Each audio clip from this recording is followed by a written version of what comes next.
네, 저는 오늘 진행을 하게 될 논문은 수도 캘리브레이션이라는 이제 알고리즘에 대해서 여러분께 소개를 드릴 건데, 이 논문은 이제 올해 ICML뿐만 아니라 작년 뉴립스 워크숍에도 이미 좀 유사한 내용으로 어셉이 되었던 논문입니다. 그래서 여러 번 읽었을 때 좀 재밌게 읽었던 논문이었고, 근데 이제 다만 그 해당 논문은 도메인 어댑테이션에 관한 논문은 아니고요. 그러니까 말 그대로 타겟 도메인의 에러를 미니마이즈하는 그 방법론을 제안한 것이 아니라 그런 방법론은 이미 이제 확보가 되었다. 우리는 그 모델 이미 다 구축을 했다라고 가정을 하되 그 성능이 좋은 모델의 어떤 예측의 불확실성 내지는 신뢰성을 어떻게 높일 수 있는가에 초점을 맞춰서 이제 진행된 연구라고 보시면 됩니다. 그래서 요약하자면 도메인 어댑테이션, 코벨리어트 시프트가 있는 상황에서 캘리브레이션을 어떻게 잘할 수 있을까가 목적으로 그 수행된 연구라고 이해를 해주시면 되겠습니다.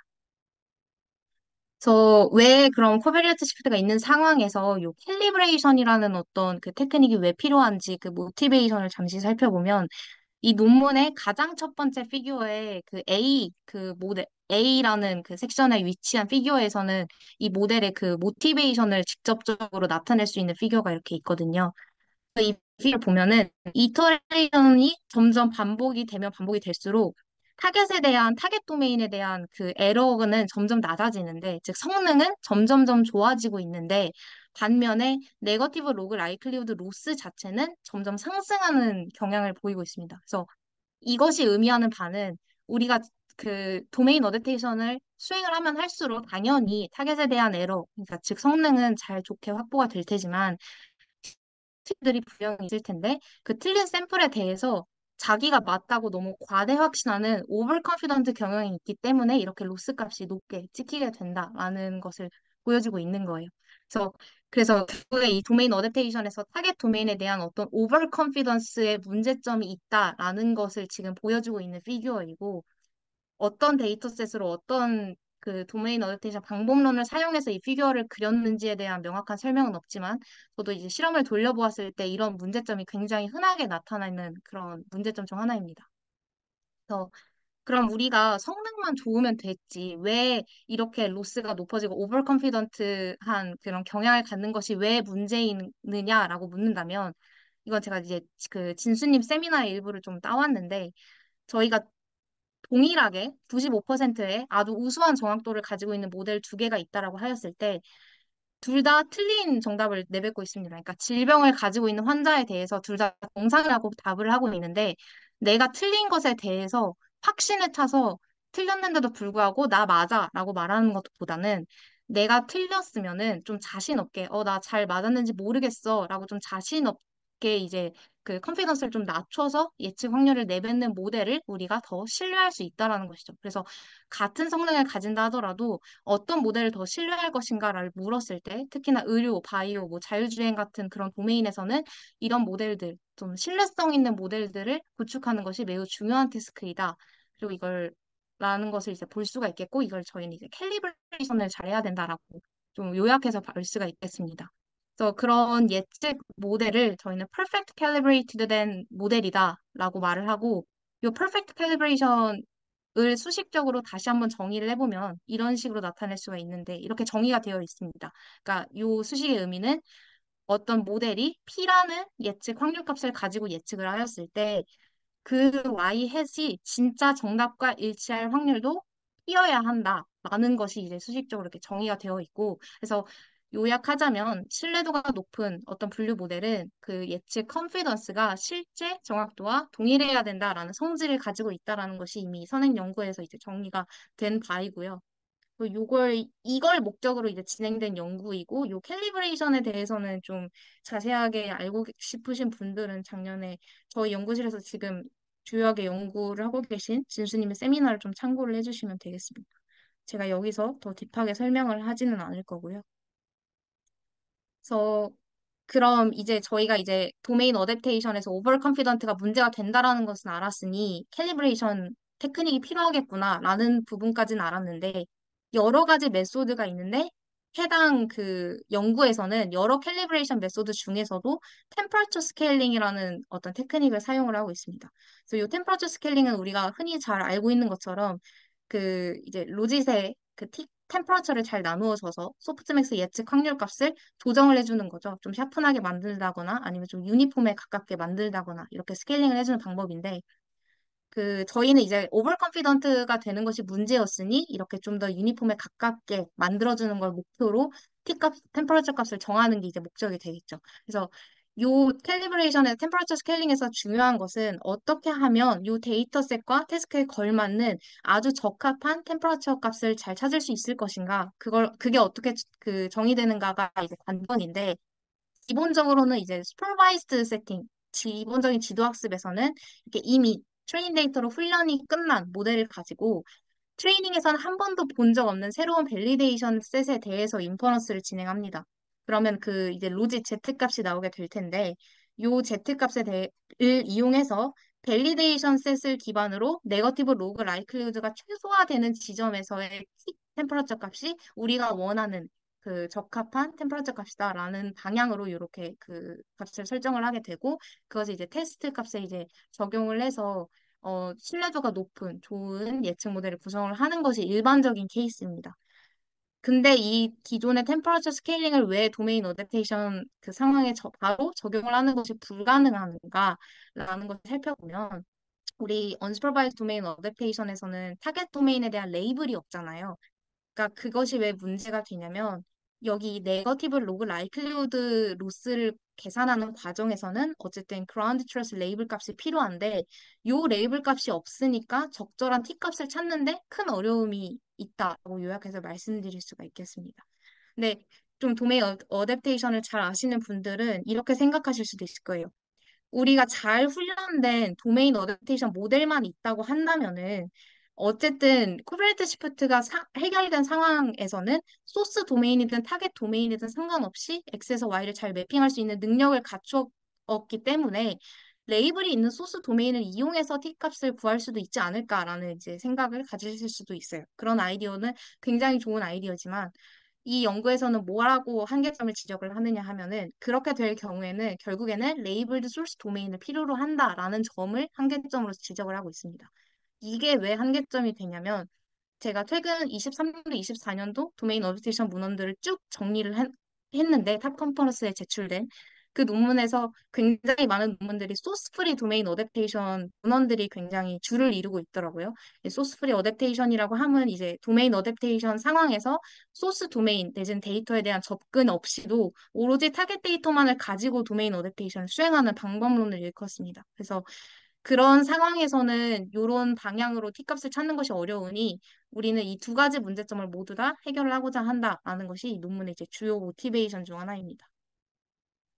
그래서 이거는 시간 관계상 좀 간략하게 말씀드릴 텐데 어쨌든 이제 선행 연구는 늘 이제 선행 연구에서 이제 도메인 어댑테이션에서 캘리브레이션을 적용했던 선행 연구는 다 소스 도메인을 기반으로 이제 템퍼처 값을 찾았다는 한계점을 가지고 있는데 우린 이걸 해결하겠다라는 거예요. 그래서 이제 저희는 레이블드 타겟 데이터가 없으니 이것을 잘 모사할 수 있는 수도 레이블 타겟 데이터셋을 만드는 것이 목적이 될 텐데 문제점은 이 수도 레이블이 얼마나 이 레이블을 잘 모사할 수 있는가 그것도 저희는 알 수가 없고 더불어서 얘를 이용해서 구한 템퍼러처 값이 실제 타겟 도메인에 대해서 얼마나 적합하느냐를 알 수 있는 방법도 아직은 부족합니다. 그래서 그것을 알기 위해서 이 저자들은 먼저 어떤 실험을 해보냐면 진짜 오라클 템퍼러처 값, 실제 레이블 타겟 도메인을 가지고 구한 템퍼러처 값은 타겟의 Y를 가지고 구한 네거티브 라이클리후드 로스를 최소화한 했을 때 그때 구해지게 될 텐데 이 네거티브 로이글 라이클리후드 식을 분해를 해보면 이렇게 두 가지 텀으로 분해될 수 있다라고 말을 하는 거죠. 그래서 첫 번째 텀은 실제 타겟 도메인에 대해서 모델이 예측값이 잘 맞아 떨어지는 경우, 모델의 예측이 실제 레이블과 일치하는 그 샘플들에 대한 로스이고 두 번째 텀은 실제 모델 예측값이 그 Y값과 틀린 경우, 그러니까 wrongly classified 샘플에 대한 로스 이 두 가지 텀으로 나누어지게 된다는 거죠. 그래서 이 두 가지 텀으로 분해하는 것이 어떤 의미가 있는가 하면은 요 템퍼러처 값이 구해지는 것은 템퍼러처는 어쨌든 잘 올바르게 분류된 샘플에 한해서는 템퍼러처 값을 잘 낮춰가지고 얘가 낮아져서 엔트로피가 낮아지고, 그러니까 컨피던스가 샤픈하게 되는 형태로 이제 구해지게 될 거잖아요. 근데 만약에 우리가 예측값이 틀렸다면 좀 더 불확실한 형태로, 그러니까 T값이 점점 높아지게 되겠죠. 그래서 이런 그 균형점 사이 어딘가에서 적절한 템퍼러처 값이 구해지게 될 것이다라는 인사이트를 하나 얻게 됩니다. 이 인사이트가 중요한 이유는 이 옵티멀 템퍼러처가 둘 사이의 균형점이 된다면 우리가 실제 레이블드 타겟 도메인 데이터를 확보하지 못한다 하더라도 얼마나 모델의 예측값이 틀렸는지, 그리고 얼마나 잘 맞았는지, 그 비율, 그 통계값만 잘 알 수 있다면 우리는 적절한 실제 레이블 타겟 도메인에 대해서도 적합한 템퍼러처 값을 구할 수 있을 것이다라고 결론을 짓게 되는 거죠.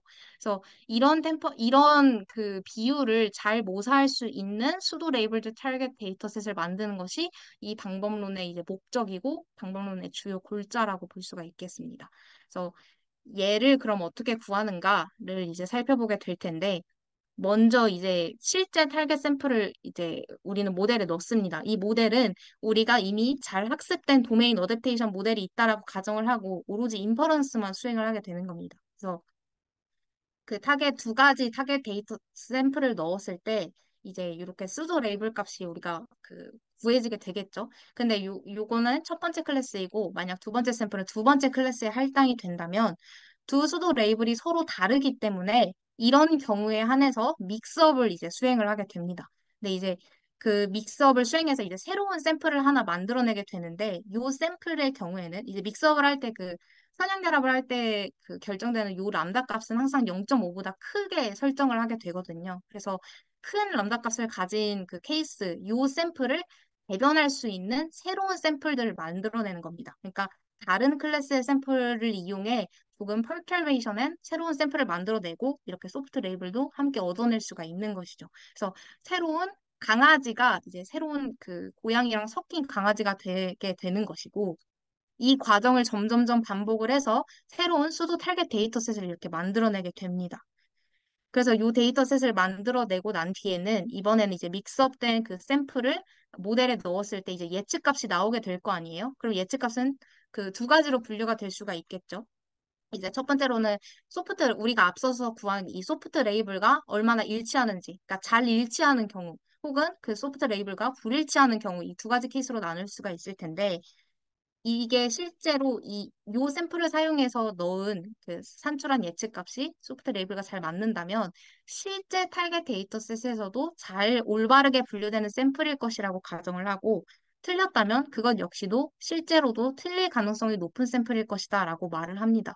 그렇게 해서 얼마나 틀리고 맞추는지에 대한 그 통계값을 근사를 하게 되는데 왜 이게 가능하느냐 하면은 저자들이 주장하는 바는 얘가 만약에 잘 맞췄다라고 한다면 이미 디시전 바운더리에서 멀리 떨어진 샘플일 것이기 때문에 아주 다른 클래스의 그 정보를 이용해서 펄터베이션을 가한다 하더라도 그런 보수적인 상황에서도 이미 예측값이 일관적으로 잘 유지되고 올바르게 예측된다면 예측에 상당한 신뢰도가 있는 것이다. 그렇기 때문에 좋은 correctly classified 샘플일 것이다 라고 말을 하고 있고요.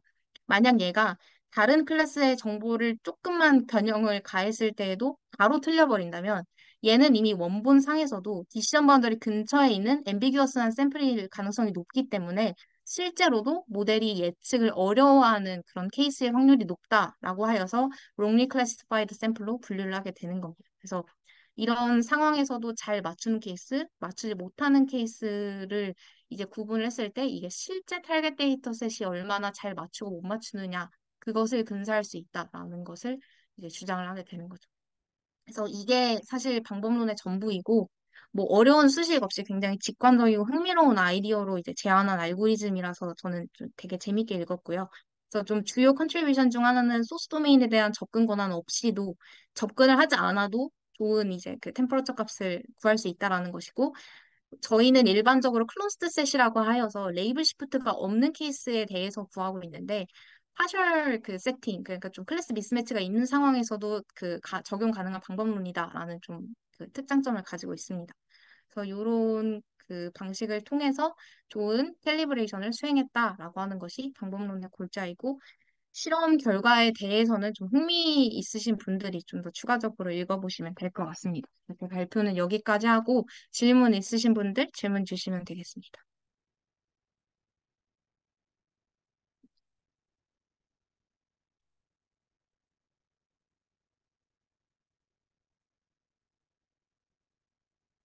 질문 없으신가요?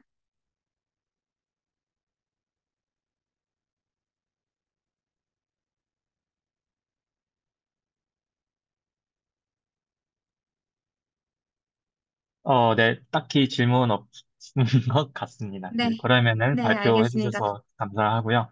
다음 발표로 넘어가도록 하겠습니다.